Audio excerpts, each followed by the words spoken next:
Okay. So can you just state your name and spell it for me? Stacey Vigillon, Stacey, Vigillon, Vigallon. Okay.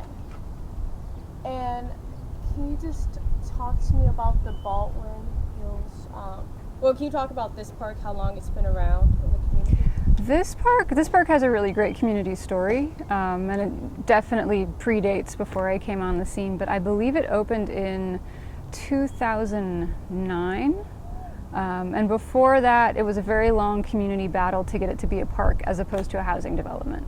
And if you get a chance, like up at the visitor center, they have video footage that gives you a little bit of background on the park and which community members were involved in getting it to be a park and not a housing development. Okay. So. And how long has the LA Audubon, if I'm pronouncing it, Audubon Baldwin Hills program been around? This is its 6th year, so we started in the 2008-2009 school year. So yeah, this would make it year 6. And how many students are currently involved in the program? We currently accepted over 60 for this school year, and I say we have a really strong core group of about 40 to 45 students of those 60. Okay. And can you just talk about the goal of the program for the students? Sure. So there's sort of 2 tracks you can be on if you're in the Baldwin Hills Greenhouse program. And the first one is being an intern. And we have a small subset of interns. This year we have 8. Each student chooses a year-long research project that they're going to conduct. And it can be anything from native plant survival on the hillside versus the greenhouse to examining how people interact with each other in the park. So projects can really range from sociology to wildlife biology to botany. And students, everyone in the program does get a paycheck. So interns earn $1,000 over the course of the school year when they meet certain goals relating to their research projects. And Restoration Leader is the other track, and we have a lot more students involved in that. It's a little less of a time commitment, and students in that aspect of the program are very oriented towards community service. They work and mentor young kids at an elementary school. They also lead community volunteers during habitat restoration events. Okay. So. And what neighborhoods do most of the interns and people involved in the program come from?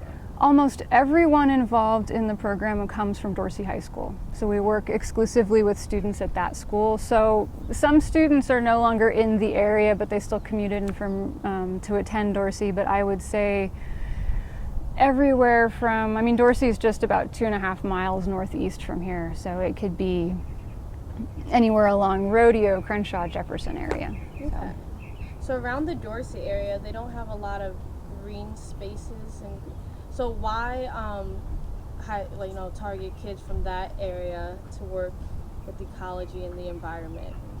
I think one of our main goals is that you don't have to have a PhD to do ecological work, to be an advocate for the environment in your community. And so we're really interested in working with Dorsey simply because they don't have a lot of opportunity to engage with nature in green space.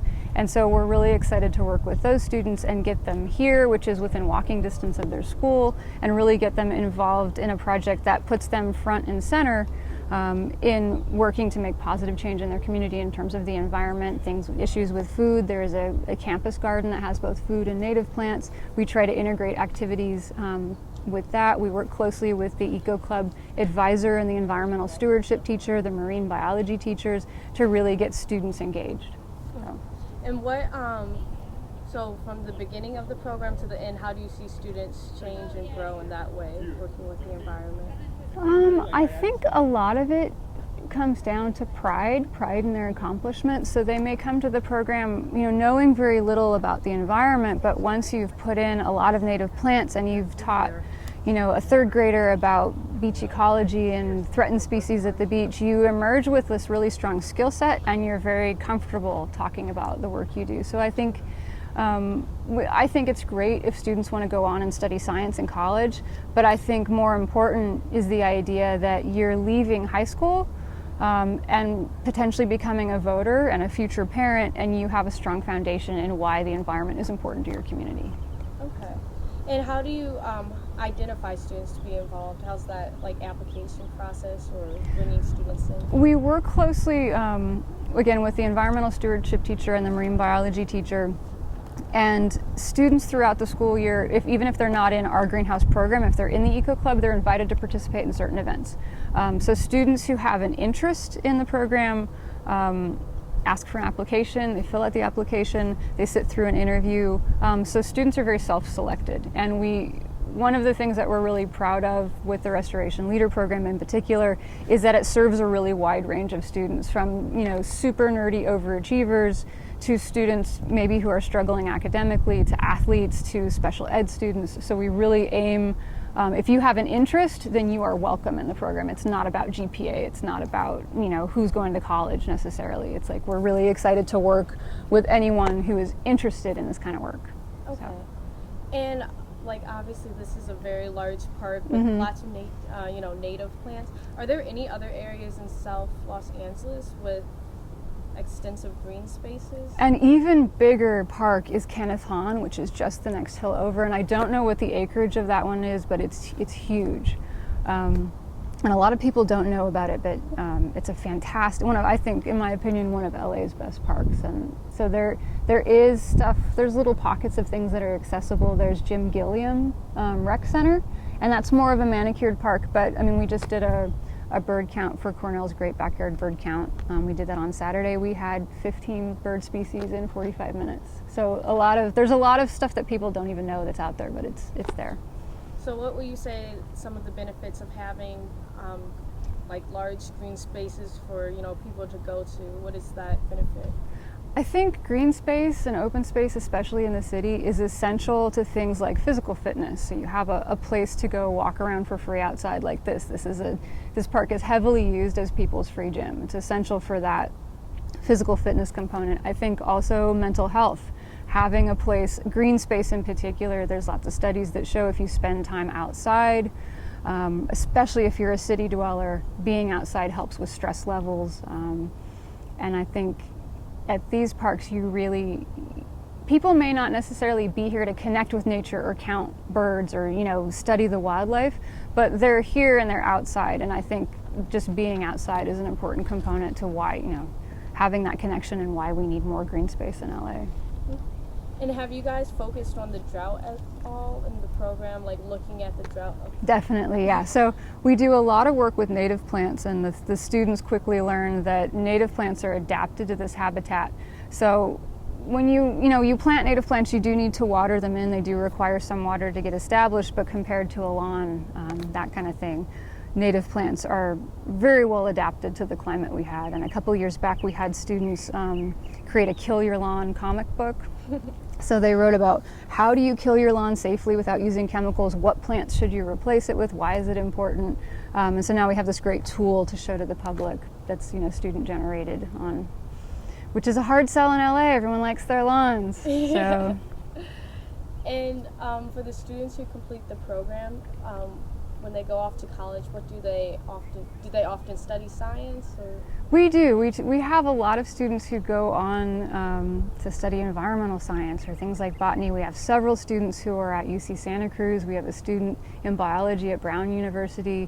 And I'd say one of the things we're most proud of in this program is that they come back. On their breaks, they come back. They want to they want to volunteer.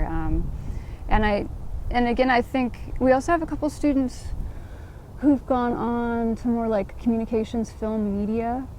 But I think time in this program, even if you don't want to be a scientist, like you get a good feel for, well, how do I organize an event? How do I work with people who are really different from me? That kind of thing. So our goal is definitely to give students opportunity and skills that they can apply to whatever job. Like if you're an intern, you write a proposal for your project. It has to have a budget. You implement your project, you analyze your data, you present repeatedly to a bunch of different audiences about what you do. So if you want to go into law, if you want to be a professor, that kind of stuff all applies. Managing a project, time management are all really important skills. And if you want to be a chef, like whatever it is you want to do professionally, those kind of skills definitely transfer over.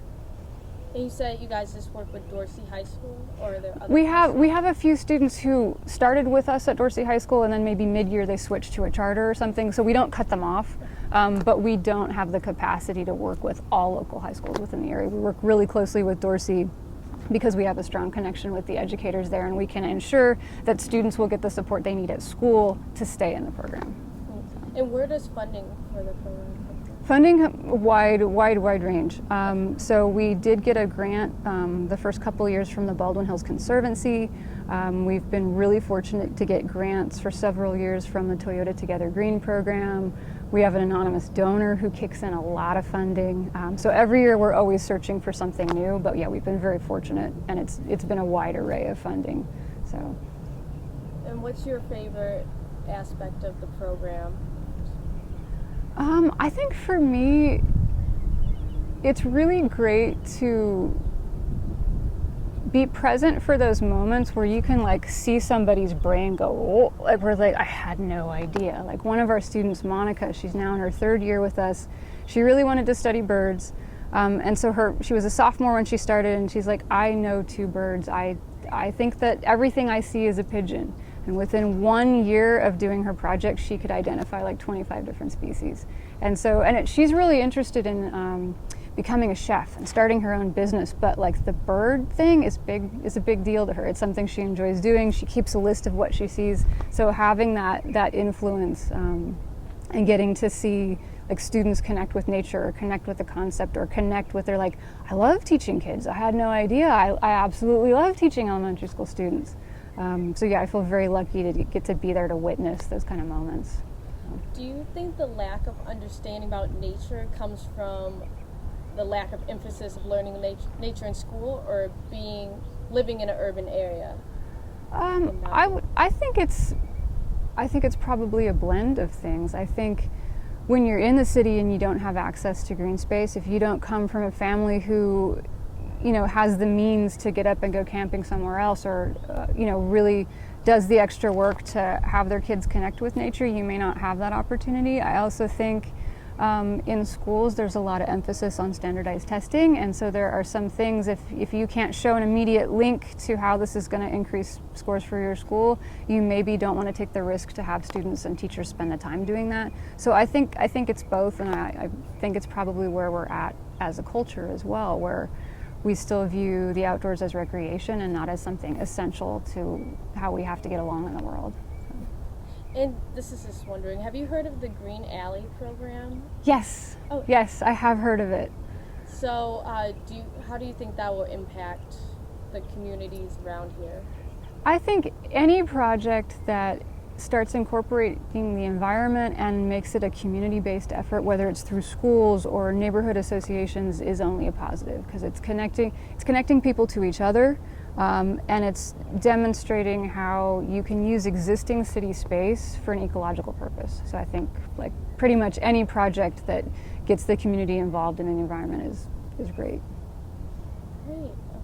I think that's all of my questions.